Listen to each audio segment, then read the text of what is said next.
दानिश अली को गालियां देने वाले बीजेपी सांसद रमेश बिधूड़ी को बीजेपी ने राजस्थान विधानसभा चुनाव में बड़ी जिम्मेदारी सौंपी है। बीजेपी ने उन्हें टोंक जिले का चुनाव प्रभारी नियुक्त किया है। टोंक सचिन पायलट का गढ़ माना जाता है और वो इसी सीट से विधायक भी हैं। पायलट और बिधूड़ी दोनों गुर्जर हैं। ऐसे में क्या बीजेपी ने बिधूड़ी के जरिए पायलट को सिर्फ टोंक में घेरने की ही नहीं बल्कि पूरे गुर्जर समुदाय को भी साधने की कोशिश की है? आज बात करेंगे इसी मुद्दे पर। आप देख रहे हैं एक्सप्लेनर, मैं हूं शिखा यादव। राजस्थान में बीजेपी ने अपनी पूरी ताकत झोंक रखी है। चारों दिशाओं से यात्रा निकालकर माहौल बनाने के बाद बीजेपी ने अब जिले स्तर पर 44 प्रवासी नेताओं को जिम्मा सौंपा है। इस फहरिस्त में दक्षिण दिल्ली लोकसभा सीट से बीजेपी के सांसद रमेश बिधूड़ी का नाम भी शामिल है, जिन्हें राजस्थान में सचिन पायलट के गढ़ टोंक जिला का चुनावी प्रभार दिया गया है।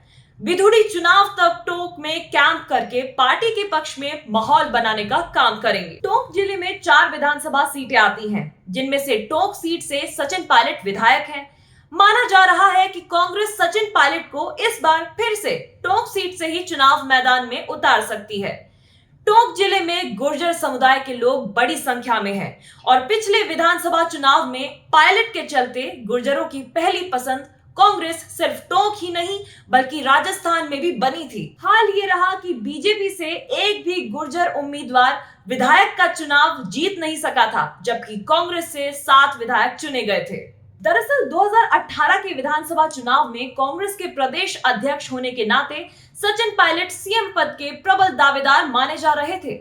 माना जा रहा था कि अगर कांग्रेस जीती तो पायलट ही सीएम बनेंगे।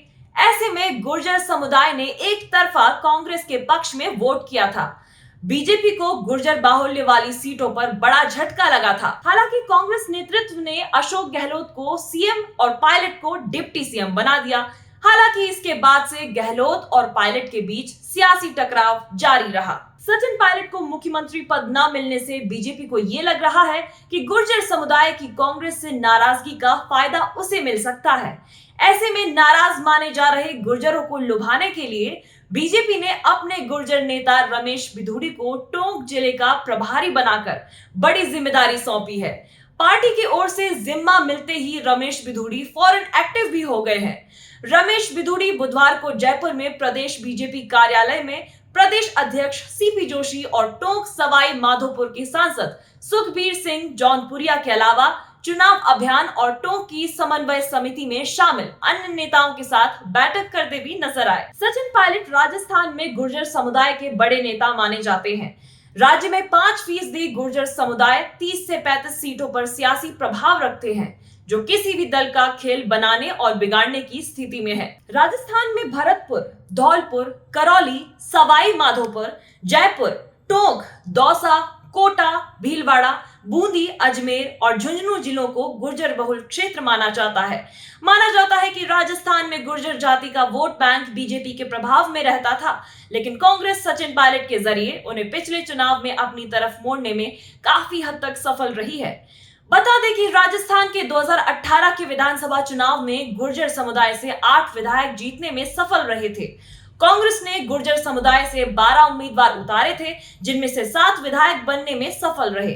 बसपा के टिकट पर गुर्जर समुदाय के जोगिंदर सिंह अबाना जीतकर विधायक बने, लेकिन बाद में उन्होंने कांग्रेस का दामन थाम लिया। इस तरह गुर्जर समुदाय से कांग्रेस के 8 विधायक हो गए हैं। बीजेपी ने गुर्जर समुदाय के 9 प्रत्याशी उतारे थे, लेकिन एक भी जीत दर्ज नहीं कर सके हैं। राजनीतिक विश्लेषकों का मानना है कि बीजेपी ने रमेश बिधूड़ी को टोंक जिले में उतारकर गुर्जर वोटों को साधने का दांव चला है, क्योंकि वो भी उसी जाति से आते हैं जिस जाति के सचिन पायलट हैं। बसपा सांसद दानिश अली पर विवादित टिप्पणी किए जाने को लेकर बिधूड़ी सियासी चर्चा में है। बिधूड़ी ने जिस तरह से बसपा सांसद पर विवादित बयान दिए हैं, उससे बीजेपी को राजस्थान में हिंदू वोटों के ध्रुवीकरण की उम्मीद दिख रही है। यही वजह है कि उन्हें चुनावी रण में ऐसे जिले की जिम्मेदारी सौंपी गई है जहां उनकी बिरादरी के वोट जीत हार की भूमिका तय करते हैं। बिधूड़ी के जरिए सचिन पायलट को उनके ही घर में घेरने और साथ ही राजस्थान में गुर्जर वोटों को भी साधने की कवायद के तौर पर देखा जा रहा है। समाज और सियासत से जुड़ी खबरों के लिए हमारे चैनल को सब्सक्राइब करें, वीडियो को शेयर करें और अपनी प्रतिक्रियाओं से हमें अवगत कराएं। आप सबका शुक्रिया। नमस्कार।